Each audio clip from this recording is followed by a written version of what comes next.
ലബനനിൽ സൈനിക നടപടി വ്യാപിപ്പിക്കാൻ ഒരുങ്ങുകയാണല്ലോ ഇസ്രായേൽ. അതനുസരിച്ചുള്ള ഒരു നിർദ്ദേശം ബെഞ്ചമിൻ നെതന്യാഹുവിന്റെ ഭാഗത്തുനിന്നും ഉണ്ടായിരിക്കുകയാണ് എന്ന് മനസ്സിലാക്കാൻ കഴിയുന്നുണ്ട്. ദക്ഷിണ ലബനനിലെ ഹിസ്ബുള്ള ശക്തി കേന്ദ്രങ്ങൾക്കെതിരെയാണ് ആക്രമണം ശക്തമാക്കാൻ ആ നിർദ്ദേശം നൽകിയിരിക്കുന്നത് എന്നും മനസ്സിലാക്കുന്നുണ്ട്. അതുമായി ബന്ധപ്പെട്ട വിവരങ്ങൾ കൂടി.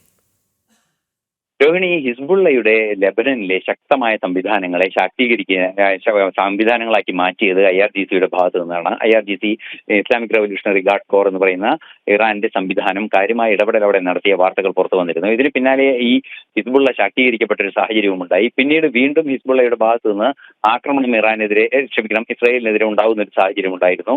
അത്തരത്തിൽ ഇസ്രായേലിനെതിരെ തുടർച്ചയായി ഹിസ്ബുള്ളയുടെ ആക്രമണം ഉണ്ടായ ഒരു സാഹചര്യം കൂടി ഉണ്ടായപ്പോൾ ശക്തമായ തിരിച്ചടിക്ക് ഇപ്പോൾ നീങ്ങുകയാണ് എന്നാണ് മനസ്സിലാക്കാൻ സാധിക്കുന്നത്.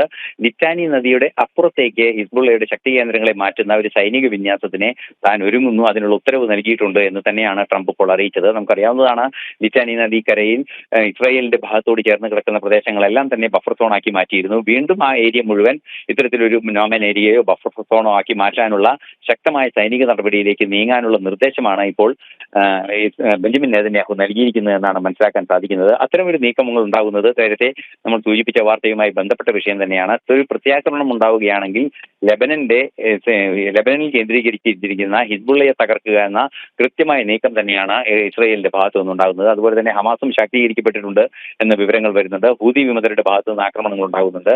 നേരത്തെ പറഞ്ഞതുപോലെ ഈ പ്രോക്സികളെല്ലാം തന്നെ ലബനനിലെ ഹിസ്ബുള്ളയും ഹമാസും ഹൂതി വിമതരും അതുപോലെ തന്നെ IRGC ഉൾപ്പെടെയുള്ള സംവിധാനങ്ങളും IRGCയുടെ വിവിധ സംവിധാനങ്ങളുണ്ട്, ഖുദ്സ് ഫോഴ്സ് ഉൾപ്പെടെയുള്ള സംവിധാനങ്ങളുണ്ട്. ആ സംവിധാനങ്ങളൊക്കെ പ്രതികരിക്കാനുള്ള സാധ്യത മുൻകൂട്ടി കണ്ടുകൊണ്ട് തന്നെയുള്ള ഒരു നീക്കമായിരിക്കും ഇസ്രായേലിന്റെ ഭാഗത്തു നിന്നുണ്ടാവുക. അതിശക്തമായ ഒരു സൈനിക നീക്കം ഉണ്ടാകാനുള്ള സാധ്യത ഒട്ടും തന്നെ തള്ളിക്കളയാനാവില്ല എന്നതൊരു യാഥാർത്ഥ്യം തന്നെയാണ്. ശരി, ഐസൺ ജോസാണ് വിവരങ്ങൾ നൽകിയത്.